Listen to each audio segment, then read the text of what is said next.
Good morning, Facebook Live. Marcus here. What's happening, everybody? It is early Saturday morning. Not sure what exactly time it is.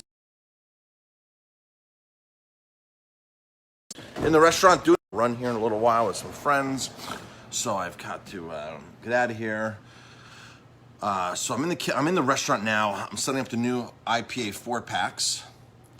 Really cool stuff there. I'm going to talk about some of those beers. We really don't advertise the beers that are in there anymore because they're such great beers that we sell a ton of. We sell a ton of these. We sell a ton of these 4-packs every week. I'm going to talk about that.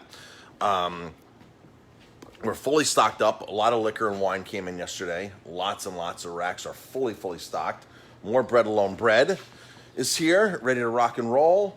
Our slushy machine is right there. Negronis and Frosé. That machine was cranking out drinks last night for people to go, so that's exciting. A couple of updates here at the restaurant. Just wanted to go live here in the morning. Getting ready to get our daily email together to send out. I want to reiterate because there's a lot of confusion. People think that they can come in and get food and go sit in our garden or go sit on our front two seats on our property on the sidewalk. I'm not allowed to do that. State regulations, liquor authority do not allow you to consume your food on my premises. You can leave my premises and go 2 feet away and sit at a table and do that. If it's a table that's not on my property, that's easy to do. But I know a lot of restaurants are letting people do that, and there was some confusion here, and it's really a tough thing. But the liquor authority says no, you guys are closed and you're not supposed to be having people on your property eat, consume, things like that. I know some people that have gotten in trouble actually for this, so it's a shame because New York State needs to make a decision here because we can safely social distance you here very, very easily. I mean, it's not that difficult. If you came in and got food and then walked out, well, let me turn my camera around. If you came here, grabbed your food, turned around, walked out the door, and came out the front door and sat right here or there, you could easily eat. But I'm not allowed to do that. I can get in a lot of trouble. I can lose my liquor license if somebody. So that's just, it's terrible. Because I have a garden out back that I get to see probably 20, 30 more people safely socially distanced at tables, and I can't do that. I hope that the state wakes up and says, well, gee, let's let restaurants start doing that because restaurants need to survive. A lot of restaurants are struggling, terribly struggling. I was reading more reports this morning on emails on how down sales are in restaurants. And folks, even when we open up, to be in a space like this, 50% occupancy, 25% occupancy is not going to pay a lot of bills in most restaurants. Most restaurants will not survive. I was told by somebody who's in the restaurant industry that deals with a lot of restaurants, he goes, Marcus, what's going to happen is a lot of these restaurants will reopen. They'll operate for 3-4 months. They'll pocket every single penny they can get in revenue and not pay a single bill, and then just walk away from their lease, walk away from everything with as much money as they possibly can for themselves. And that's been done by many restaurants before. That's usually the tactic when they know they're going under, is just pocket everything, not pay anybody, just keep switching vendors. When restaurants, a lot of times when restaurants switch vendors, it's because they're in trouble financially with one vendor and one vendor has cut them off, so they have to go search for a new vendor. That's typically, more than half the time the situation on that when new vendors go into restaurants. Because they owe one vendor a lot of money. So that's the typical tactic of a lot of restaurant owners to do something like that. And somebody who was in here who deals with a lot of restaurants, Marcus, he goes, I know that's going to happen. That's definitely what's going to happen. These people will open up, they'll be there, they'll ride the summer out, they'll get into the fall, and then they'll just pocket everything, not pay anybody, and just walk away from the business, which is a shame. So New York State needs to do something. A lot of states need to do something because a lot of restaurants are not going to pay the bills. I believe that we'll be okay. Jamie and I have got this dialed in right now really, really well. We were told yesterday that the wine and beer here that we're allowed to sell you to go, that the state's fighting for this, the liquor authority, to let us do this for 2 more years, which is fantastic because this is a big part of our sales right here. It's not a very high profit margin at all. The margins are very low, but the volume has to be high. So if we buy right and buy high quality stuff and keep doing things like this, these 4 packs of IPAs that are kick butt every week, there's money to be made in it. But it's a lot of work and it's a lot of volume. But if the state lets us do this for 2 more years, that's going to be fantastic. Because if when they cut this off right here, when they cut me off selling booze for you to go out, that's going to definitely hurt our bottom line big time. So hopefully the state will have some common sense with that. I know liquor stores don't want it because liquor stores are losing sales, but every liquor store owner I've spoken to is up in sales. They're all up in sales, which is natural because people aren't working, so people are home drinking. So not sure what happens when people go back into work, phase 2, phase 3, phase 4, things like that.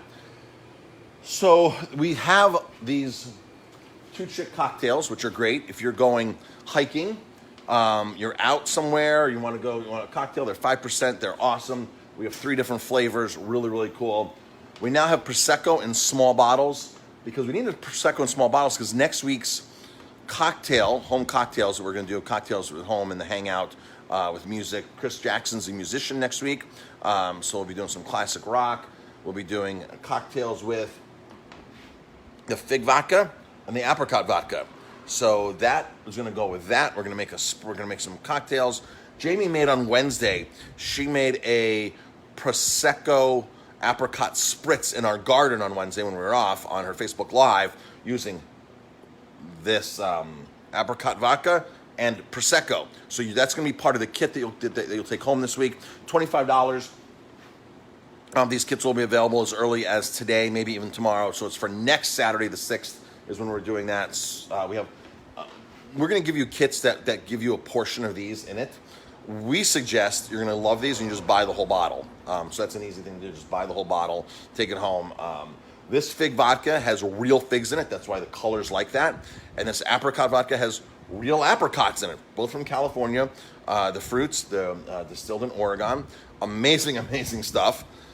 When you buy a lot of vodkas, most vodkas, you see that they're clear and they're flavored with artificial flavorings that say natural flavorings because if you chemically produce fig flavor in a lab, the flavor is like fig, so it's a natural flavor. It's a synthetic compound to make a natural flavor. That's what they call it, natural flavors. It's really messed up. Like even in cereal, like you see cereal that says blueberry flavor, natural flavor.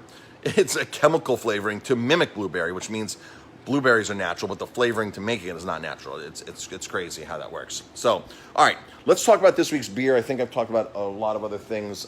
We open at 3 o'clock today. Today's special is barbecue chicken, pinto beans, and sauteed vegetables. We no longer do coleslaw. Coleslaw is not on our menu anymore, for the time being at least.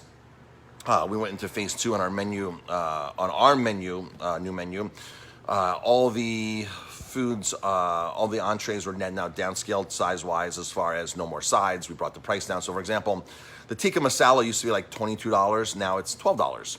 If you want rice and veg, you buy both on the side and equals what it would have been totally before, but the portion would be bigger because the broccoli is bigger and the potatoes or the rice would be a bigger portion. So that's how it works out. And it's actually a savings to everybody. By the way, if you're tuning in live this morning, drop a comment, #live. If it's on the replay, #replay. It is a beautiful day out, a clear blue sky here.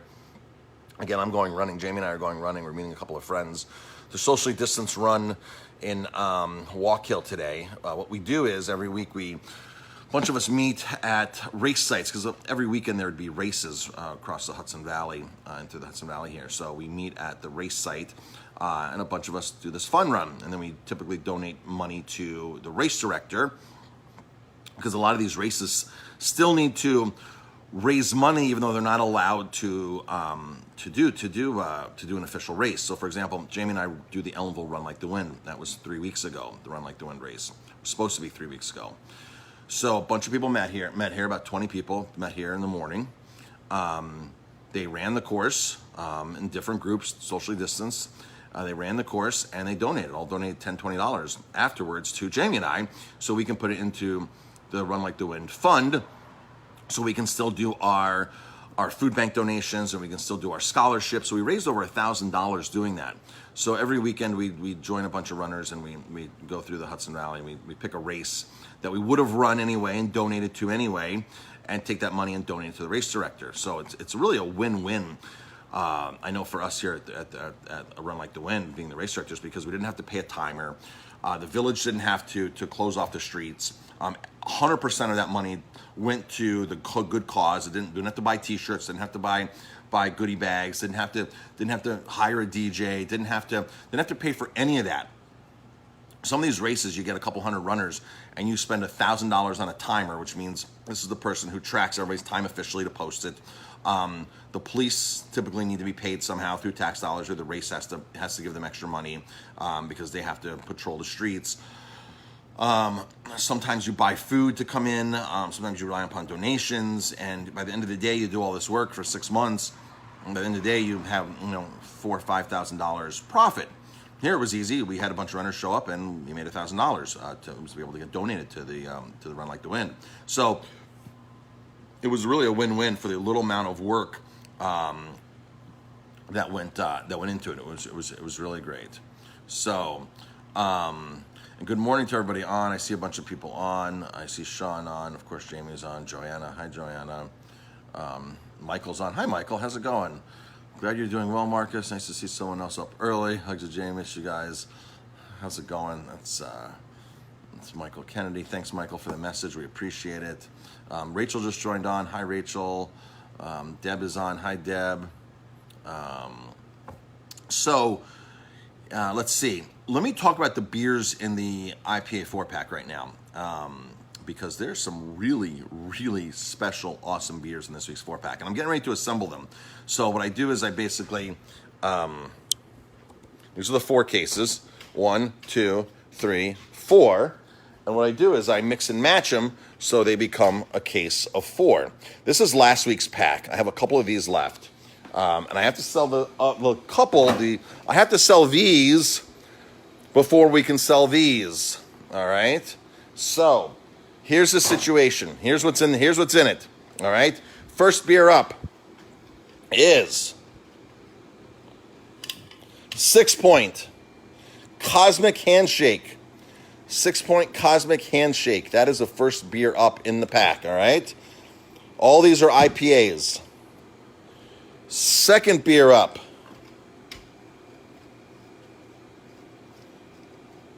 Trip Hammer IPA, Cue Ball. Trip Hammer, Cue Ball. That's the second beer up.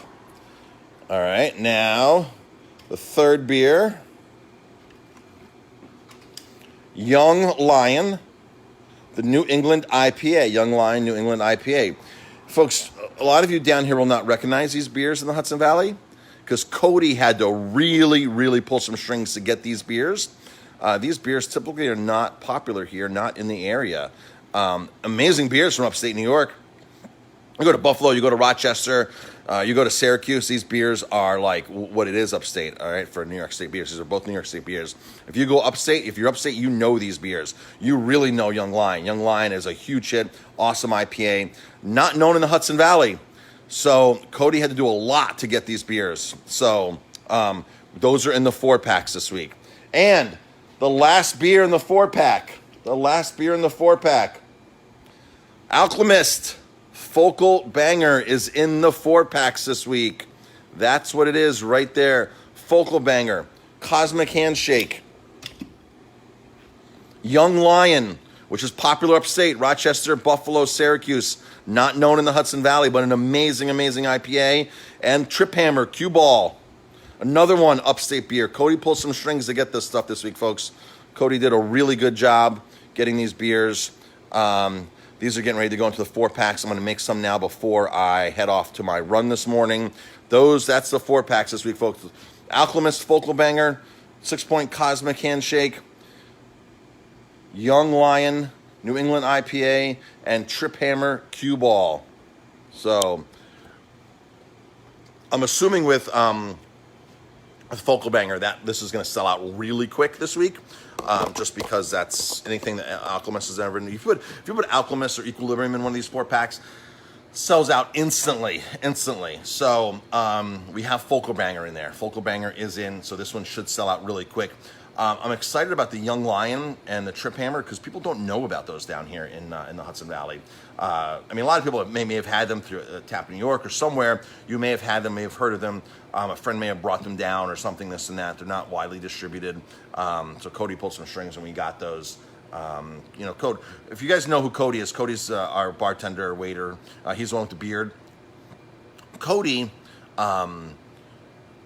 is a brewer as well. He's the brewer at Great Life Brewing. So Cody is, not only does he work here, but he works there 5 days a week. He's up there. And he's in the realm, like, with all of these beer reps and brewers, and he's got connections. And, like, so when he goes to order beer, it's like he's at that next level that's above us at restaurants because he's in that realm, you know, of the brewers know him personally. The people know him. So that's really cool because he can, hey, I want to get something like this, or hey, let's get this, let's look this up, and they listen to him. He also orders for a couple different places like Quinn's Pins. He does the beer purchasing there as well. He's done for a couple other places. So that's how he gets some really amazing beer for us. And the great thing for me is I don't have to scour the lists every week because I used to, before Cody, I used to go through 3-4 lists from distributors and try to pick things out. And it can take a couple hours of work sometimes. You call the distributor, oh, we're already out of that. You know, it's sold out already and this and that. So Cody's on top of that. He keeps on top of it. And that's how we get all this great stuff because of his more in-depth connections, being on that level of being a brewer himself and being involved in there. So that's a 4-pack, folks. Cue Ball from Trip Hammer, Young Lion, Cosmic Handshake, and Focal Banger. That's it. All right, folks. Hope everybody has an amazing day today. And get out, get some sun, get some exercise, get your lungs moving. Again, drink lots of water. We are still giving away gloves. If anybody needs latex gloves, vinyl gloves, we're giving them away. You come in, grab a handful, totally free. If you need ionized water, high alkaline, mineral, antioxidant rich, microclustered water, we have it. We have the machine here. We've had the machine for years. We're giving away the water. We also sell the machines. If anybody wants a machine, you want this water at home, it's an amazing thing. They're $750, I think, to start, which is that machine will last you for years. If you want to get fancy, you go up to $1,700, but no need to do that. But no need to do any of that because you can walk in here, bring a jug, fill it up with fresh ionized water. People come in here every single day. No purchase necessary. We'll give you high-quality ionized water. It goes through a 0.01 micron biostone filter and then goes through chambers and separates the negative and positively charged water and puts the alkaline water into a chamber, then zaps it with electrode plates and restructures it, alkalizes it, and brings it up to brings up the electron count up and everything. Antioxidants. It's amazing water. Jamie and I have been drinking it for years. We've had that machine here for 15 years. A couple different machines. That's actually our second machine. The other machine, we just need to get a service call on it, and it's brand new again. A little rebuild for $100. So that's what you do with the machines. After 10 years, you can take the machine and send it back to the manufacturer, and they'll do a rebuild for you, put a new board in it, and clean the plates and do all kinds of cool stuff and make the machine brand new. One of the best investments you'll ever make, by the way, a water machine. High quality water. It's so hard to get quality. You walk into a store and you look at the shelves there, a lot of that water is gimmicks. A lot of the water is not clean, and they're putting in bottles. So it's really hard. I think I read something like 60% of the water is just like not, you shouldn't even be drinking 60% of the water that's on the shelves in stores. Because it's not really anything special about the water. So I know when I go out and I try to find water, if I can't find water, the one water that I do drink is Fiji. That's the water that I'm sold on. We actually sell that here too. So if you need some Fiji water bottles, we have that. I don't even know the price, but the Fiji's there, Saratoga's there. We have mimosa kits. So sparkling Sauvignon Blanc and organic orange juice. Get your mimosa kit, $21.99.